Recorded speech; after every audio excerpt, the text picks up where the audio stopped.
Udah? Oke, selamat sore Bapak dan teman-teman semua. Kali ini kami dari kelompok 4 akan mempresentasikan tentang anggaran fleksibel dan analisis overhead. Sebelumnya, perkenalkan terlebih dahulu, nama saya Avelia Krisyanto dengan NIM akhir 001. Saya Kusumarspati dengan NIM akhir 050. Saya Angela Gracia dengan NIM akhir 042. Oke, sebelumnya kita akan membahas tentang definisi anggaran fleksibel. Anggaran fleksibel ini adalah anggaran yang disusun dengan kemampuan untuk memberikan penyesuaian tolak ukur yang baik atas setiap perubahan tingkat aktivitas aktual yang dialami oleh perusahaan.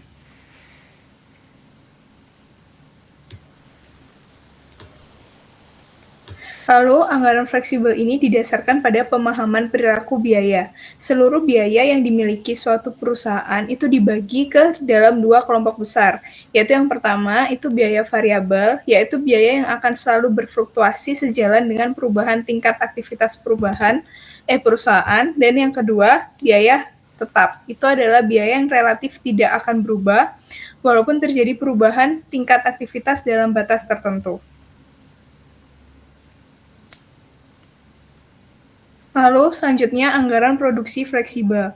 Anggaran produksi bulanan ini disusun secara asumsi volume penjualan sesuai dengan rencana. Namun jika realisasi penjualan berbeda, perusahaan bisa menghadapi penumpukan atau kekurangan persediaan bila tetap mengikuti volume produksi yang dianggarkan. Di sini ada contoh soal. PT Mitra Prima adalah sebuah perusahaan produsen rak televisi.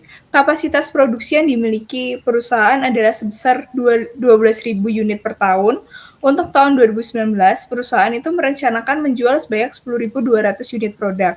Jumlah persediaan barang pada awal Januari diperkirakan itu sebanyak 300 unit. Sedangkan jumlah persediaan barang pada akhir setiap bulan direncanakan sebanyak 100 unit produk. Dari total volume penjualan yang dianggarkan sebesar 10.200 unit dalam setahun tersebut, itu direncanakan akan dijual dalam 12 bulan operasi dengan rincian sebagai berikut. Jadi, total penjualannya tadi dalam setahun adalah 10.200 dengan jumlah tiap bulannya itu bisa berbeda-beda. Di sini di bulan Januari dan Februari itu 900, Maret sampai Juni 700, Juli dan Agustus 500, September dan Oktober 1.100, dan November Desember itu 1.200. Maka untuk tahun perusahaan harus memproduksi barang sebanyak 10.000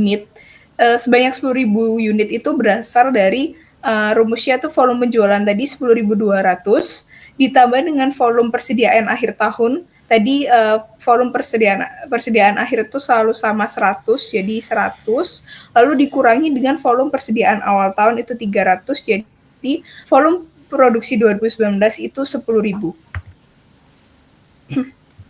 Karena perusahaan itu menggunakan metode persediaan stabil dengan jumlah persediaan setiap akhir bulan itu sebesar tetap 100 unit, maka atas rencana produksi tahun 2019 tersebut, anggaran produksi bulanan itu disusun sebagai berikut.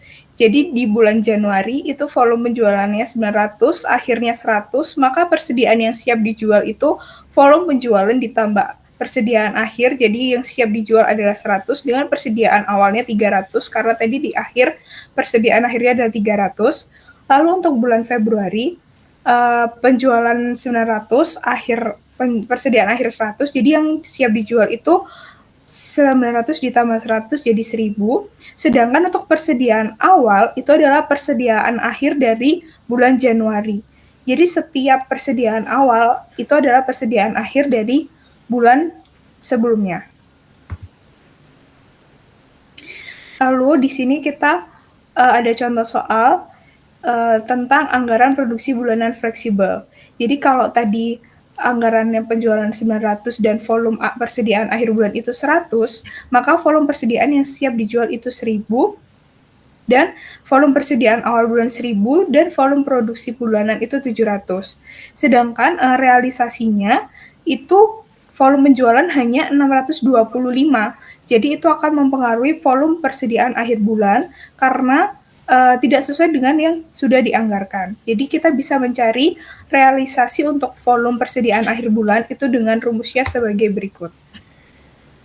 Jadi untuk volume persediaan akhir Januari secara aktual itu rumusnya adalah volume produksi ditambah persediaan awal dikurangi volume penjualan. Jadi volume produksinya adalah 700 ditambah persediaan awalnya 300 dikurang dengan 625 untuk volume penjualan, jadi hasilnya 375 unit.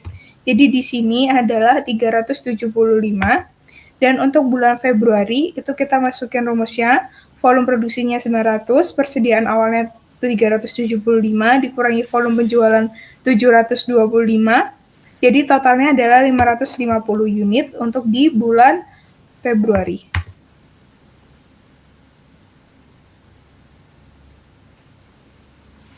Next. Oke, selanjutnya kedua ilustrasi tersebut itu disajikan untuk menunjukkan bahwa menggunakan anggaran tetap sebagai tolak ukur satu-satunya bagi pengendalian biaya produksi itu sangat tidak tepat. Perusahaan itu memerlukan anggaran produksi bulanan fleksibel. Di contoh soal ini sama kayak sebelumnya, jadi dicari terlebih dahulu volume persediaan akhir bulannya itu dari penjumlahan volume produksi bulanan pada bulan Januari yaitu 700 ditambah dengan volume persediaan pada awal bulannya itu 300 yang tetap, terus dikurangin dengan realisasi dari volume penjualan di bulan Januari yaitu 625. Nah, hasilnya itu adalah 375 unit. Nah, volume persediaan akhir bulan pada Januari itu sama dengan volume persediaan awal bulan direalisasi pada bulan Februari. Terus next. Nah, ini dia perhitungannya. Next.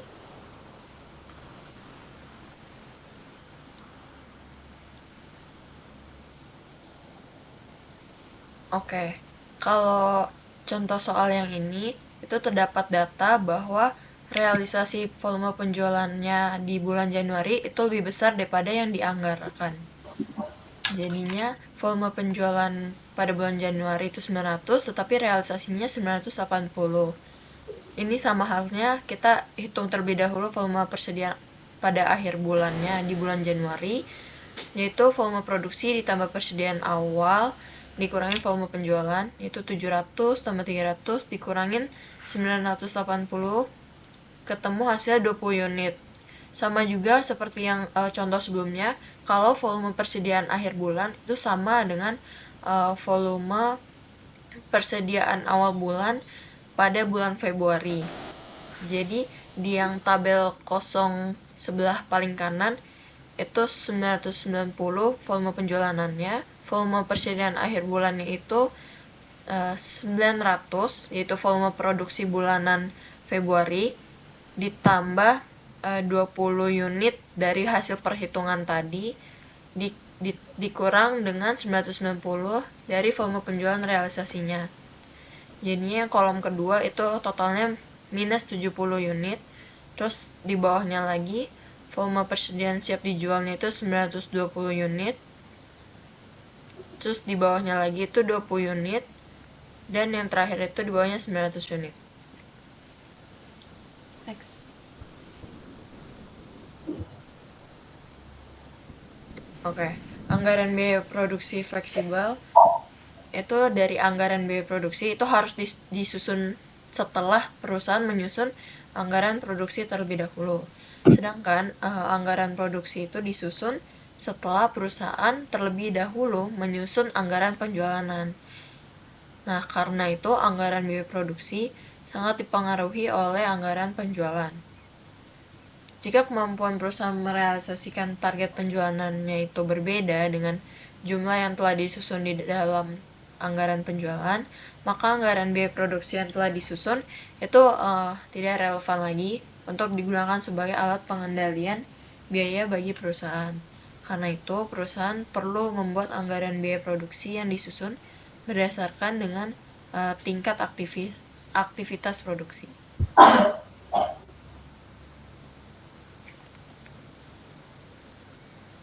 Oke, selanjutnya anggaran pemasaran fleksibel. Besarnya biaya pemasaran itu yang dikeluarkan perusahaan sangat dipengaruhi oleh besarnya realisasi volume produk yang dijual perusahaan. Semakin besar volume produk yang dijual perusahaan, maka akan semakin besar pula biaya pemasaran aktual yang dikeluarkan perusahaan. Dan sebaliknya, semakin kecil volume produk yang dapat dijual perusahaan, akan semakin juga biaya pemasaran yang dikeluarkan oleh perusahaan. Terus naik turunnya biaya pemasaran itu dipengaruhi oleh biaya pemasaran variabel yang dimiliki perusahaan. Next. Nah, dari berbagai macam biaya pemasaran yang mungkin dikeluarkan oleh suatu perusahaan, itu harus dipilah dulu bersifat dengan variabel dan jenis biaya yang bersifat tetap. Jadi, biaya pemasaran itu terdiri dari berbagai biaya berikut beserta sifat dan perilakunya. Jadi ada jenis biaya, ada gaji, staf, administrasi, penjualan, dan seterusnya. Terus juga dibagi dari perilaku biayanya, ada yang tetap dan ada yang variabel. Terus kalau yang variabel itu pasti ada faktor yang mempengaruhinya. Contohnya komisi wiraniaga itu bersifat variabel, terus faktor yang mempengaruhinya itu volume penjualan dan seterusnya. Boleh di next.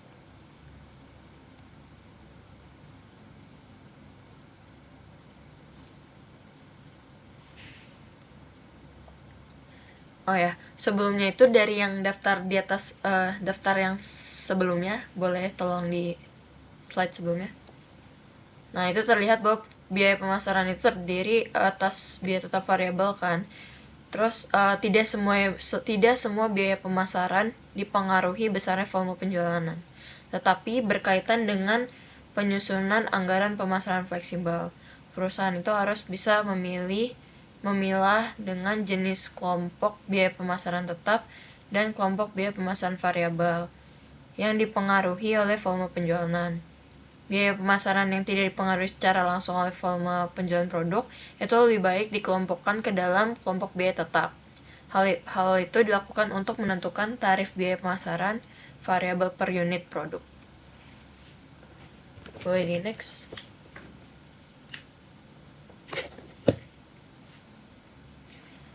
Oke, yang terakhir ini biaya administrasi dan umum. Biaya administrasi dan umum adalah biaya yang tidak memiliki hubungan langsung dengan tingkat aktivitas produksi dan juga tingkat aktivitas penjualan. Karena itu, biaya administrasi dan umum itu cenderung bersifat tetap. Next. Oke, selanjutnya kita akan membahas tentang analisis overhead. Jadi analisis overhead ini merupakan proses untuk mengoptimalkan efisiensi biaya dan memastikan alokasi sumber daya yang efektif. Lalu biaya overhead itu adalah biaya yang tidak langsung yang dikeluarkan selama produksi atau pengoperasian barang dan jasa. Biaya overhead ini meliputi biaya-biaya yang diperlukan untuk menjalankan bisnis secara umum, contohnya seperti biaya sewa, biaya listrik, biaya ATK, dan biaya administrasi. Lalu perhitungan biaya overhead ini juga dapat membantu dalam membuat anggaran dana untuk biaya overhead selanjutnya. Dengan begitu, pembuatannya akan lebih terencana dan dapat menghindari pengeluaran yang berlebih. Next. Oke, untuk selanjutnya, anggaran fleksibel dan tarif overhead. Jadi, biaya tetap datang dalam jumlah besar yang menurut definisi tidak berbeda dengan perubahan tingkat aktivitas dalam kisaran yang relevan. Ini kita menghitungnya bisa dengan denominator activity, yaitu caranya dengan estimated total manufacturing overhead cost per estimated total amount of the base. Lalu bisa juga dengan computing the overhead rate yang bisa kita dapatkan dengan cara overhead from the flexible budget at the denominator level of activity per denominator level of activity. Next. Selanjutnya untuk pembebanan overhead dalam sistem biaya standar itu untuk memahami varian biaya overhead tetap, pertama kali itu diperlukan pemahaman bagaimana biaya overhead dibebankan ke barang dalam sistem biaya standar. Jadi dalam sistem biaya standar itu setiap unit produk itu dibebankan dengan jumlah biaya overhead yang sama tanpa memperhatikan berapa banyak waktu yang sebenarnya diperlukan unit tersebut untuk pemrosesan. Oke, ini bisa kita lihat dalam varian biaya overhead tetap itu ada normal cost system dan standard cost system. Untuk normal cost system sendiri itu ada actual overhead cost incurred dan applied overhead cost. Untuk applied overhead cost itu dapat kita hitung dengan actual hours dikalikan dengan predetermined overhead rate. Lalu untuk standard cost system itu ada actual overhead cost incurred sama applied overhead cost. Dengan caranya itu standard hours allowed for actual output dikali predetermined overhead rate. Next. Oke, lalu selanjutnya ada varian anggaran atau budget variance. Jadi varian anggaran itu merupakan perbedaan antara biaya overhead tetap aktual yang terjadi selama periode tersebut dan biaya overhead tetap yang dianggarkan asli untuk periode tersebut. Cara menghitungnya itu actual fixed overhead cost dikurangi dengan budgeted fixed overhead cost. Selanjutnya ada varian volume atau volume variance. Itu merupakan ukuran untuk penggunaan fasilitas dari pabrik. Untuk cara menghitungnya sendiri yaitu fixed component of the predetermined overhead rate dikalikan dengan denominator hours dikurangi standard hours allowed. Oke, mungkin itu saja materi yang dapat kelompok kami sampaikan. Kurang lebihnya mohon maaf. Wassalamualaikum warahmatullahi wabarakatuh.